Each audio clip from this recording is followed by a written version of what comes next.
I'm here because I really wanted to learn what goes on in a computer. I've always been really interested in them. My dad loved to tinker with them, so every time he opened one up, I looked inside and was really curious as to what went on. I love attending K-State Salina here because the classes are really entertaining, really fun, and you get a lot of learning experience. You really do get a one-on-one experience with the teachers and really get a sense of what it is that you're doing. With the labs, you get a really, really good hands-on experience, and the supplies and resources you have here is just incredible.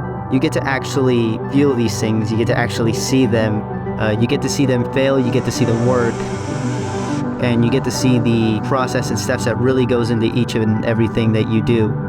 And you learn a lot more actually doing it. I wanted to get it eventually to where I can do like the actual... I would tell somebody if they really wanted to get that experience of learning computers, learning the hardware and the software, they really should come here because it's got it all. And this has really helped me a lot because it's giving me experience in both of those fields in every sense of the word.